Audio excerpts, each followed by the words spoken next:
வணக்கம். யோசிச்சு பார்த்திருக்கீங்களா? ஒரு மொழியோட இலக்கணம்னா என்ன? சும்மா பேசவும் எழுதவும் இருக்கிற விதிகள் மட்டும்தானா? இல்ல அதையும் தாண்டி ஒரு முழு நாகரிகத்தோட ஆன்மாவையே அதால வரையறுக்க முடியுமா? இன்னைக்கு அப்படிப்பட்ட ஒரு மாபெரும் படைப்பை உருவாக்குன தொல்காப்பியர் பத்தி தான் நாம பார்க்க போறோம். இவருதாங்க தொல்காப்பியர். அதாவது இப்படித்தான் இருந்திருப்பாருன்னு நாம நினைக்கிறோம். பாருங்க, ஆயிரக்கணக்கான வருஷத்துக்கு முன்னாடி வாழ்ந்த ஒருத்தர். ஆனா அவரோட படைப்பு இன்னைக்கும் நம்ம தமிழ் மொழியையும் நம்ம வாழ்க்கையும் வழிநடத்திக்கிட்டு இருக்கு. வாங்க இவரை பத்தி இன்னும் கொஞ்சம் ஆழமா தெரிஞ்சுக்கலாம். இந்த வரிய கேளுங்க. கல் தோன்றி மண் தோன்றா காலத்தே. அடடா, இதை விட ஒரு வரியில தமிழோட பழமையை சொல்லிட முடியுமா? யோசிச்சு பாருங்க. ஒரு மொழி எவ்வளவு பழமையானதுன்னு இந்த ஒரு வரிய சொல்லுது. தொல்காப்பியர் வெறுமனே ஒரு மொழியை மட்டும் பதிவு செய்யல, இவ்வளவு பழமையான ஒரு மக்களோட மொத்த வாழ்க்கை முறையுமே பதிவு செஞ்சிருக்கார். சரி, அவர் ஏன் சும்மா ஒரு இலக்கண ஆசிரியர்னு சொல்லாம ஆதி ஆசான்னு தமிழர்கள் போற்றுகிறார்கள்? அதுக்கு பின்னாடி ஒரு பெரிய காரணம் இருக்கு. வாங்க, அதை பத்தி தான் இந்த முதற் பகுதியில பார்க்க போறோம். ஆதி ஆசான்னா முதல் ஆசிரியர். சிம்பிளா இருக்கு இல்லையா? ஆனா விஷயம் அவ்ளோ சிம்பிள் இல்ல. இது ஒரு மொழிக்கு இல்ல, ஒரு துறைக்கு இல்ல, ஒரு முழு இனத்துக்கே அவர்தான் முதல் குரு, வழிகாட்டி. இது சும்மா கொடுத்த பட்டம் கிடையாதுங்க. ஒரு இனத்தோட அறிவையே வடிவமைச்ச ஒரு பெரிய மனுஷனுக்கு கொடுத்த அங்கீகாரம் அது.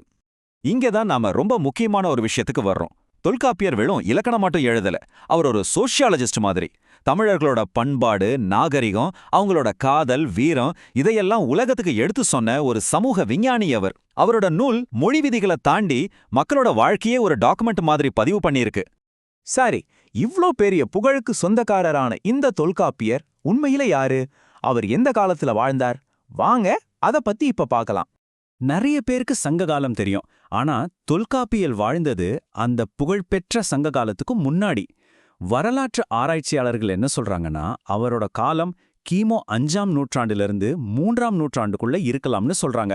அப்படின்னா என்ன அர்த்தம்? அப்பவே நல்லா வளர்ந்து செழிப்பா இருந்த ஒரு நாகரிகத்தை தான் அவர் தன்னோட நூல்ல பதிவு செஞ்சிருக்காரு. அகத்தியர் முனிவர் பத்தி கேள்விப்பட்டிருப்பீங்க இல்லையா? அவரோட 12 சீடர்கள்ல இவர்தான் முதன்மையானவர். சும்மா குரு சொன்னதை கேட்டுட்டு போற ஆள் கிடையாது. அவர்கிட்ட கத்துக்கிட்ட அறிவை எடுத்து அதை இன்னும் மெருகேத்தி தமிழுக்குன்னு ஒரு முழுமையான, ரொம்பவே தனித்துவமான ஒரு இலக்கண அமைப்பை இவர்தான் உருவாக்குனார். இப்போ நாம தொல்காப்பியத்தோட ரொம்ப ரொம்ப முக்கியமான, ரொம்பவே யூனிக்கான ஒரு விஷயத்த பத்தி பார்க்க போறோம். சொல்லப்போனா அந்த படைப்போட புரட்சிகரமான தன்மையே அதுதான்னு சொல்லலாம்.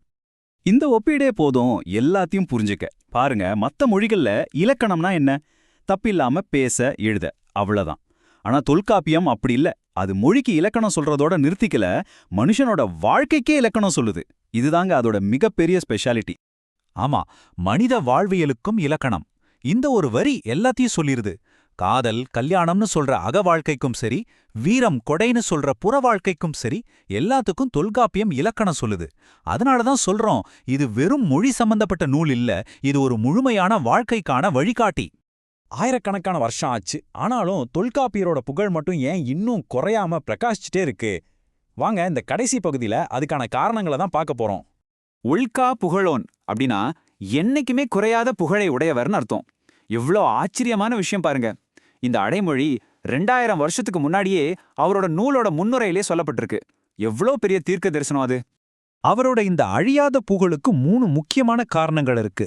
ஒன்னு, அதுவரைக்கும் சிதறி கிடந்த பழந்தமிழ் மொழியை ஒரு வழிக்கு கொண்டு வந்து அதோட கட்டமைப்பை ரொம்ப உறுதியா நிறுவனாரு.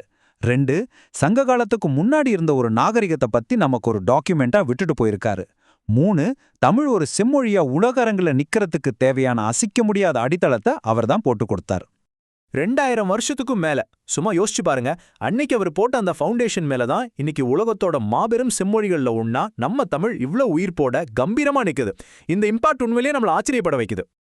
இந்த விளக்கத்தோட முடிவுக்கு நம்ம வர்றோம்.